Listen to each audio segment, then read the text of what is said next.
Assalamualaikum warahmatullahi wabarakatuh. Pada siang hari ini, saya akan membawakan materi dengan judul kesadaran berbangsa dan bernegara. Nah, di era globalisasi banyak sekali tantangan bagi negeri kita. Namun kesadaran berbangsa dan bernegara bagi seluruh rakyat Indonesia itu dirasa sudah menurun, khususnya pada kaum pemuda. Nah, di sini pemerintah harus ikut bertanggung jawab mengemban amanat untuk memberikan kesadaran berbangsa dan bernegara bagi warga masyarakatnya. Mengingat kondisi bangsa Indonesia kita yang sekarang merupakan salah satu indikator bahwa warga negara Indonesia telah mengalami penurunan kesadaran berbangsa dan bernegara. Contohnya, banyak sekali tawuran-tawuran antar pelajar, tawuran antar warga, perkelahian pelajar, ketidakpuasan terhadap hasil pilkada, dan masih banyak lagi hal-hal menyimpang lainnya. Hal ini dapat sekali mengganggu kesadaran berbangsa dan bernegara di tingkat pemuda. Yang perlu dicermati secara seksama adalah semakin tipisnya kesadaran dan kepekaan sosial di tingkat pemuda. Padahal banyak sekali persoalan-persoalan masyarakat yang membutuhkan peranan pemuda untuk membantu memediasi masyarakat agar keluar dari himpitan masalah, baik itu masalah ekonomi, sosial, politik maupun budaya. Maka dari itu, bangsa ini tentunya menjadi bangsa yang kuat jika tidak dapat intervensi oleh negara apapun, karena masyarakat itu sendiri harus disejahterakan. Nah, kesadaran bela negara adalah di mana kita berupaya untuk mempertahankan negara kita dari ancaman yang dapat mengganggu kelangsungan hidup bermasyarakat yang berdasarkan atas cinta tanah air.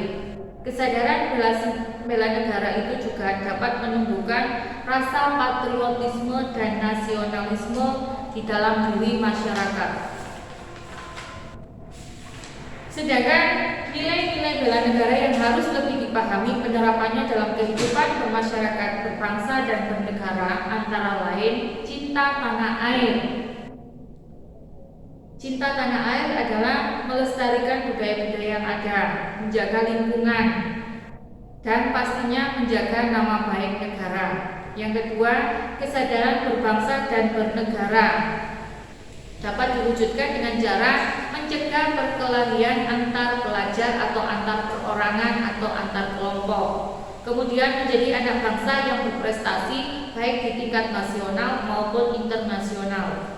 Yang ketiga adalah Pancasila. Kita tahu bahwa Pancasila adalah ideologi negara bangsa Indonesia, di mana Pancasila merupakan alat pemersatu bangsa dengan adanya keberagaman yang ada di Indonesia yang memiliki beragam budaya, etnis, dan lain-lain. Nah, nilai-nilai Pancasila inilah yang dapat mematahkan setiap ancaman dan tantangan serta hambatan yang mengancam negara kita.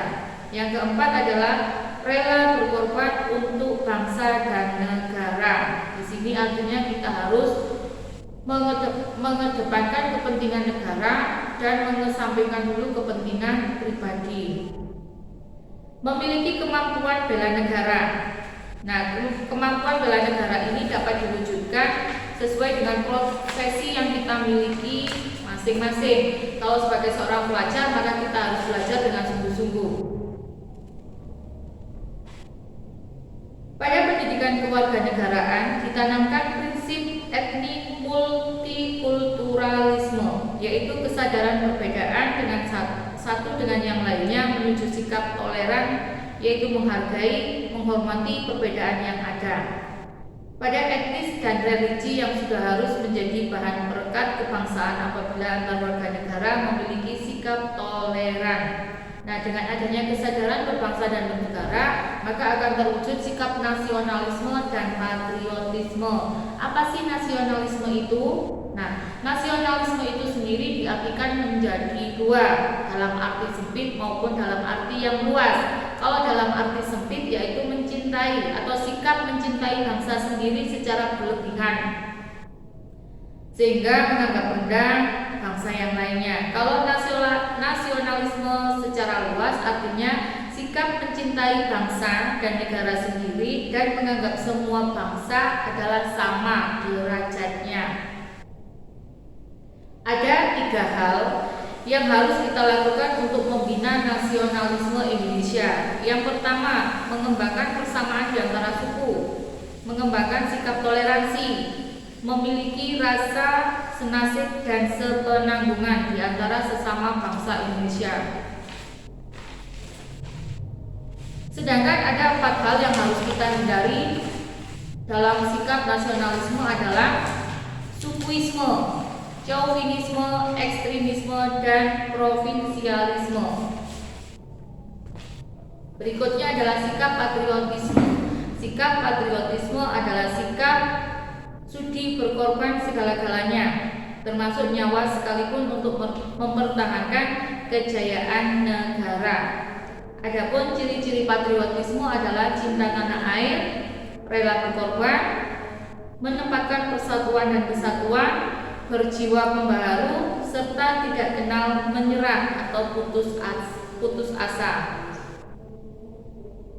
Sikap patriotisme bisa diimplementasikan terhadap kehidupan sehari-hari. Contohnya di lingkungan keluarga, kalian bisa menyaksikan bersama keluarga, bapak, ibu, kakak, dan saudara yang lainnya menyaksikan film perjuangan.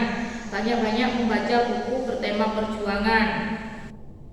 Di lingkungan sekolah, kita bisa melaksanakan upacara bendera, kemudian mengaitkan materi pelajaran dengan nilai-nilai perjuangan, serta belajar dengan sungguh-sungguh untuk kemajuan.